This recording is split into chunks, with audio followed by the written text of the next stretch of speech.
Assalamualaikum warahmatullahi wabarakatuh. Halo semua, di video kali ini kami dari kelompok 7 ingin berbagi sedikit informasi mengenai dasar-dasar manajemen. Yuk disimak videonya. Penasaran kan? Check it out. Perkembangan manajemen diawali dengan manajemen tradisional atau konvensional. Manajemen tipe ini berkembang dari individu secara turun-temurun sehingga tidak ada cara yang dapat dipertanggungjawabkan. Manajer dianggap serba bisa. Walaupun tidak efektif dan efisien, manajemen tipe ini digunakan oleh kalangan luas. Manajemen kemudian berkembang menjadi sistematis atau manajemen sistematis.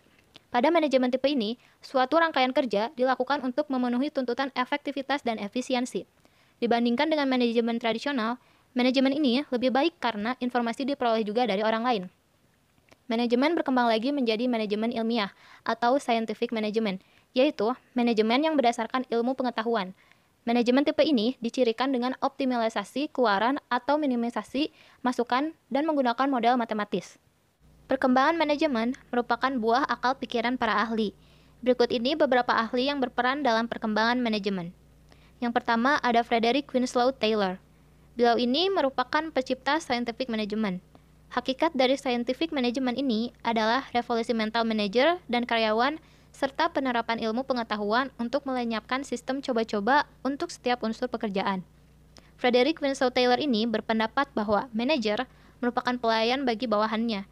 Selain scientific management, beliau juga menciptakan sistem organisasi fungsional dan sistem pengupahan yang didasarkan atas upah per potong minimum dan upah per potong maksimum. Selanjutnya ada Henry Fayol. Penulis buku Administration Industrial et General ini mengembangkan aktivitas manajerial yang mencakup produksi, komersial, finansial, kepastian atau perlindungan aset, akunting, dan manajerial. Manajemen merupakan salah satu cabang ilmu ekonomi yang berasal dari kata to manage, yang berarti mengatur. Manajemen adalah seni dan ilmu perencanaan, pengorganisasian, penyusunan, pengarahan, dan pengawasan sumber daya untuk mencapai suatu tujuan. Untuk mencapai tujuan tersebut, kita dapat menggunakan alat manajemen yang meliputi man, method, market, mesin, material, and money. Ada 3 pengertian manajemen, yaitu pertama, sebagai suatu proses. Artinya, adanya tujuan yang ingin dicapai dan dalam pencapaian tersebut, menggunakan bantuan orang lain serta kegiatan tersebut harus dipimpin dan diawasi. Yang kedua, sebagai kolektivitas orang-orang yang melakukan aktivitas manajemen. Beberapa orang yang melakukan aktivitas manajemen dalam suatu badan disebut manajemen. Yang ketiga, sebagai suatu seni dan ilmu. Manajemen sebagai seni berfungsi untuk mencapai tujuan yang nyata mendatangkan manfaat, sedangkan manajemen sebagai ilmu berfungsi untuk menjelaskan fenomena-fenomena yang ada. Istilah manajemen pasti berkaitan dengan istilah manajer. Manajer merupakan pejabat yang bertanggung jawab atas terselenggaranya aktivitas manajemen agar tujuan unit yang dipimpinnya tercapai. Fungsi manajer terbagi menjadi 2, yaitu internal function dan external function. Internal function dibagi lagi menjadi dari sudut proses dan dari sudut bidang. Fungsi manajer dari sudut proses adalah perencanaan, pengorganisasian, penyusunan, pengarahan, dan pengawasan. Dilihat dari sudut bidang, fungsi manajer adalah berdasarkan bidang keuangan, personalia, produksi, penjualan, dan lain-lain. Ternyata dalam manajemen juga mengenal prinsip loh. Apa saja sih prinsip manajemen itu?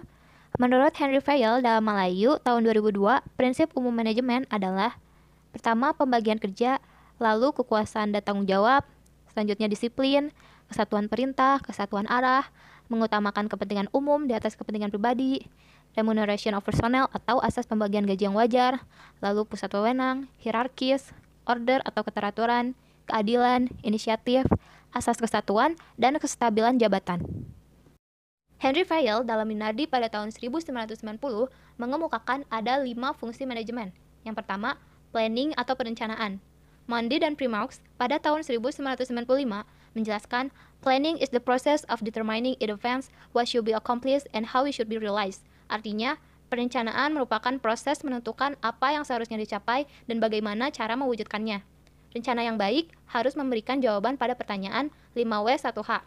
Rencana yang baik harus menggunakan kata-kata yang sederhana, fleksibel, memiliki stabilitas, ada dalam perimbangan, dan meliputi semua tindakan yang diperlukan.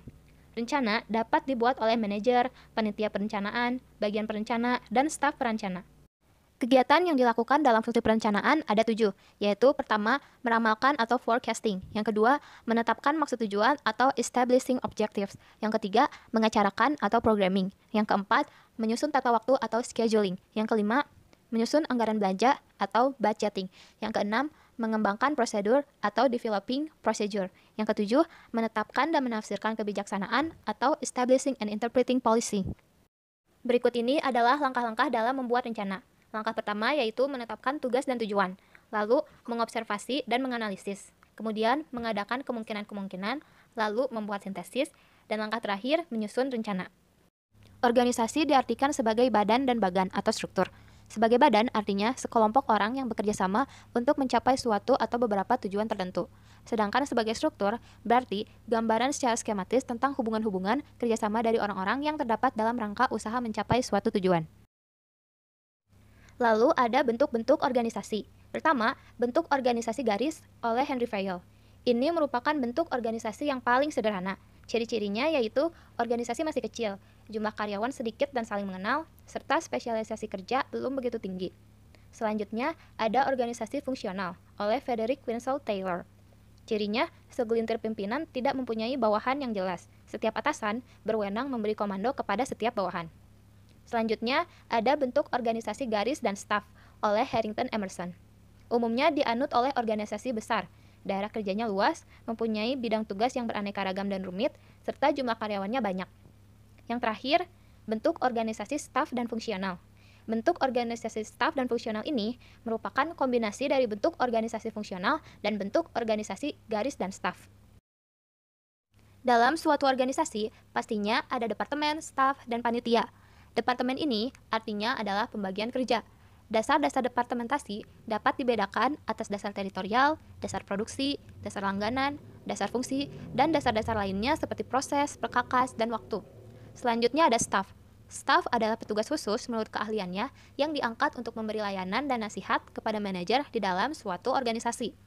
Untuk menjadi staf, ada beberapa kualifikasi, yaitu pengetahuan yang luas, mempunyai sifat-sifat pribadi seperti kesetiaan, tenaga yang besar, kesehatan, inisiatif, pertimbangan yang baik, dan kepandaian bergaul. Selanjutnya, mempunyai semangat kerjasama. Lalu, kestabilan emosi dan tingkah laku yang sopan, kesederhanaan, dan kemampuan yang baik serta optimis. Selanjutnya, ada panitia. Panitia adalah suatu kelompok atau sekelompok orang yang dipercayakan untuk menjalankan suatu hal. Tidak selalu secara formal, ada dalam struktur organisasi. Fungsi manajemen selanjutnya yaitu staffing. Staffing atau penataan staf adalah fungsi manajemen yang berhubungan dengan pengadaan atau rekrutmen, penetapan, pelatihan, dan pengembangan para anggota organisasi. Sumber-sumber pegawai bisa dari dalam perusahaan itu sendiri, teman-teman pegawai perusahaan, dinas penempatan tenaga kerja, atau melalui advertensi. Selanjutnya, seleksi pegawai. Pada umumnya, proses seleksi pegawai adalah pengisian formulir, tes psikolog, wawancara, dan referensi.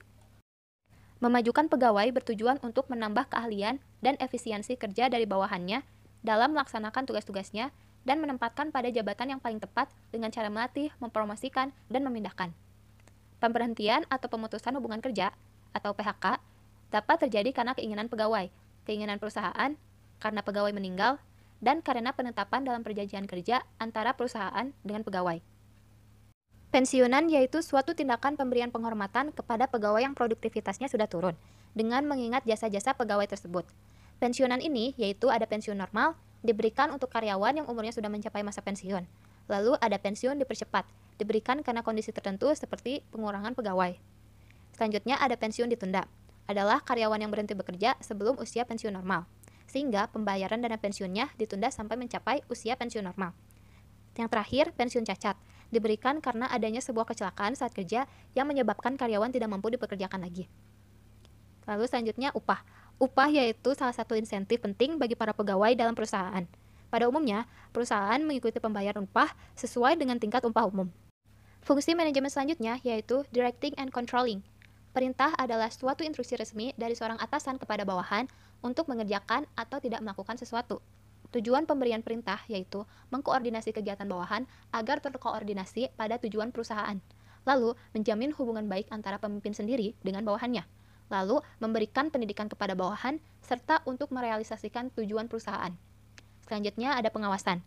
Pengawasan merupakan suatu proses untuk menerapkan pekerjaan apa yang sudah dilaksanakan, menilainya, dan bila perlu mengoreksi supaya pekerjaan sesuai dengan rencana semula. Tujuan utama pengawasan adalah mengusahakan agar apa yang direncanakan menjadi kenyataan.